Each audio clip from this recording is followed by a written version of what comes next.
बिस्मिल्लाहिर्रहमानिर्रहीम। अल्लाहुम्मा सल्ली अला सय्यदना मुहम्मद व अला आलि सय्यदना मुहम्मद। अस्सलामु अलैकुम व रहमतुल्लाहि व बरकातुहू।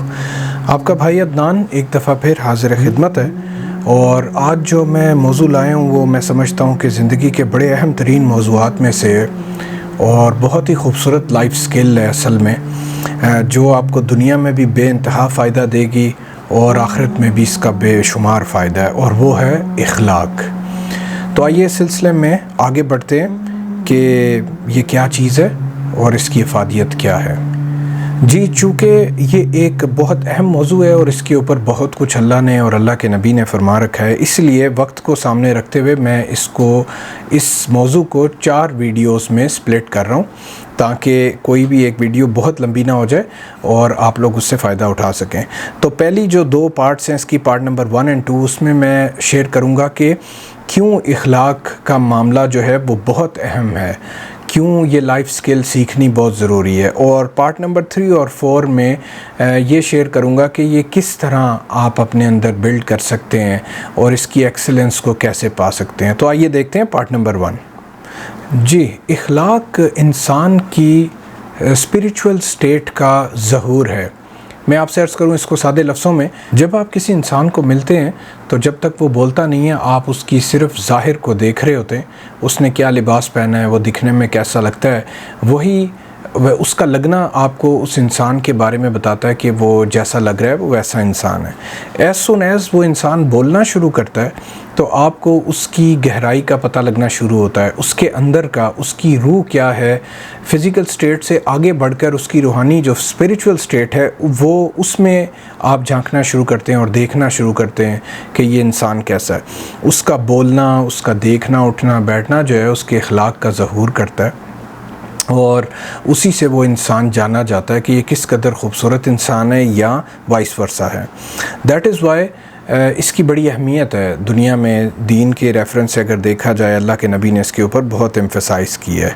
याद रहे कि आला इखलाक वाले लोग ही अच्छी ज़िंदगी गुजारते हैं, चाहे वो स्पाउस रिलेशनशिप में मियाँ बीवी हैं, पेरेंटिंग में है या टीचिंग में है, कोचिंग मेंटोरिंग में है, अदर एम्प्लॉयज़ के साथ रिलेशनशिप है, फ्रेंडशिप में उनके रिलेशनशिप्स जो हैं, तमाम मामलात में जो लोग भी इखलाक में खूबसूरत हैं वही लोग बहुत खूबसूरत और कामयाब ज़िंदगी गुजारते हैं। और इसके बरक्स जो लोग हैं वो आप समझ सकते हैं कि उनकी ज़िंदगी में नाकामियाँ जो हैं वो उनका नसीब बन जाती हैं। सो दैट इज़ वाई ये बहुत अहम मामला है और इस सिलसिले में हमेशा की तरह मैं आपको आगे लेके चलता हूँ कि कुरान में इस बारे में क्या रोशनी है और अल्लाह के नबी सल्लल्लाहु अलैहि वसल्लम से हमें इस सब्जेक्ट के ऊपर क्या रोशनी मिलती है। आइए देखते हैं। इस सिलसिले में तिरमिज़ी में एक हदीस से रवायत है बड़ी खूबसूरत। अल्लाह के नबी सल्लल्लाहु अलैहि वसल्लम फरमाते हैं कि क़यामत वाले दिन मोमिन बंदे के मीज़ान में यानी उसके नामा अमाल में हुस्न इखलाक से ज़्यादा भारी चीज़ कोई नहीं होगी, और यकीनन फरमाया अल्लाह ताला बदज़ुबानी करने वाले बेहुदा गो को नापसंद फरमाते हैं। अच्छा, ये छोटी सी हदीस शरीफ है लेकिन बहुत गहरी है।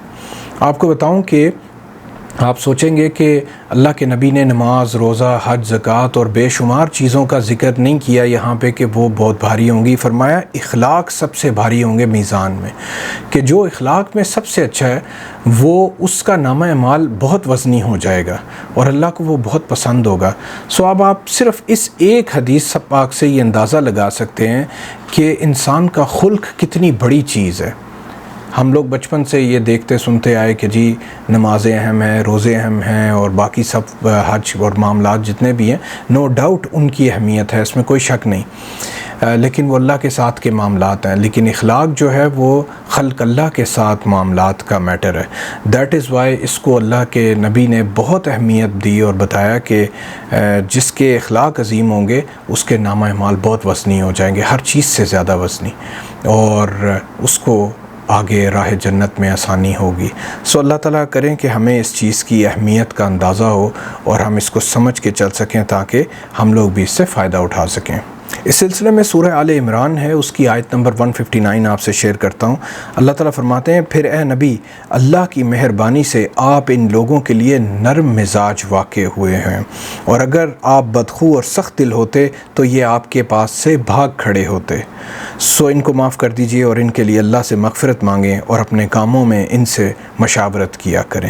آیت آگے اور بھی ہے، اس میں لمبی آیت ہے، لیکن مجھے آپ سے اخلاق کے ریفرنس سے شیئر کرنا تھا کہ اللہ تعالیٰ بھی نبی صلی اللہ علیہ وسلم کے اخلاق کی تعریف کر رہے ہیں اور بتا رہے ہیں کہ آپ کے اس نرم مزاجی اور اخلاق کی وجہ سے یہ لوگ، یعنی وہ جو نو مسلم تھے، یہ آپ کے ساتھ اٹھتے بیٹھتے ہیں، سیکھتے ہیں، سمجھتے ہیں، اور اگر آپ اخلاق میں خوبصورت اور پیارے نہ ہوتے تو شاید یہ لوگ آپ سے دور بھاگ جاتے۔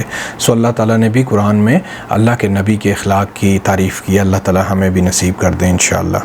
اس سلسلے میں ایک اور حدیث شریف آپ سے شیئر کرتا ہوں، سلسلہ صحیحہ سے ہے، بڑی زبردست۔ جو لوگ بھی اللہ کے نبی سے محبت رکھنے والے ہیں ان کے لیے تو بالخصوص یہ بڑی زبردست ہے۔ اللہ کے نبی صلی اللہ علیہ وسلم فرماتے ہیں، مجھے تم میں سب سے زیادہ محبوب وہ شخص ہے جس کا اخلاق سب سے اچھا ہے۔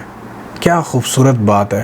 اللہ کے نبی نے خود ہی کرائٹیریا بتا دیا ہم ساروں کو کہ اگر تم لوگ چاہتے ان سے قریب ہونا نبی صلی اللہ علیہ وسلم سے، اور یہ چاہتے ہیں اگر مسلمان کے اللہ کے نبی بھی ان سے پیار کریں کیونکہ ہم بھی ان سے پیار کرتے ہیں، تو اس کی ایک کی دے دی انہوں نے۔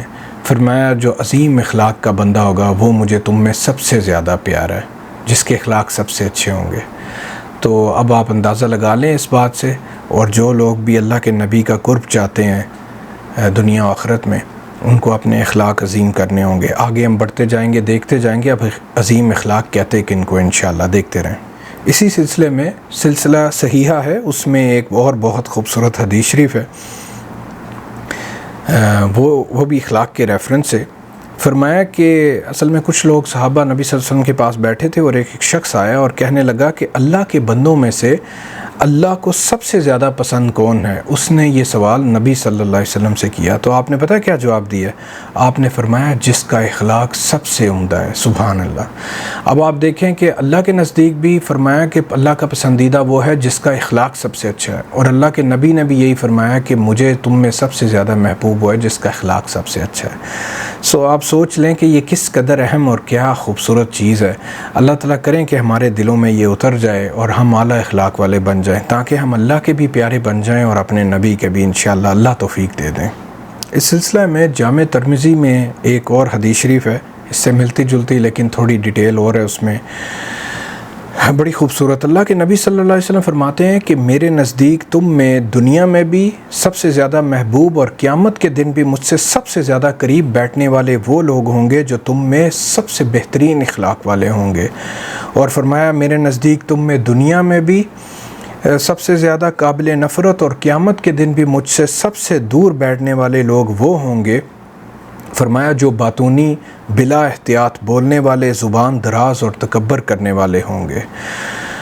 سبحان اللہ۔ اب آپ کو اس سے اندازہ ہو گیا ہوگا کہ دنیا و آخرت میں یہ اخلاق آپ کو کس قدر یا کامیاب کرنے والا ہے یا ذلیل کرنے والا ہے۔ اللہ ہمارے دلوں میں اس کی اہمیت ڈالیں۔ اس سلسلے میں ابو داؤد میں ایک حدیث شریف ہے، اللہ کے نبی صلی اللہ علیہ وسلم فرماتے ہیں کہ مومن یقیناً اپنے حسن اخلاق کی وجہ سے فرمایا وہ درجہ پا لیتا ہے جو ایک روزے دار اور شب بیدار شخص کے حصے میں آنے والا ہے۔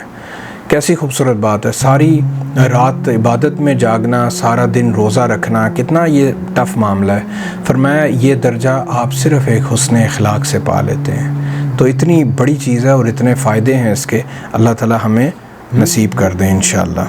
چونکہ مجھے اپنے دوستوں کی طرف سے یہ فیڈ بیک رہتی ہے کہ آپ ویڈیو کا دورانیہ زیادہ لمبا نہ کیا کریں، تو اس وجہ سے میں اس پارٹ نمبر 1 کو وچ از پارٹ نمبر 1 of 4 اس کو یہیں اختتام کرتا ہوں، اور باقی جو اہمیت کا اس سبجیکٹ کے ریفرنس سے معاملہ ہے وہ اگلے پارٹ میں، پارٹ نمبر 2 میں انشاءاللہ آپ سے شیئر کرتا ہوں، دیکھتے رہیے۔ السلام علیکم ورحمۃ اللہ وبرکاتہ۔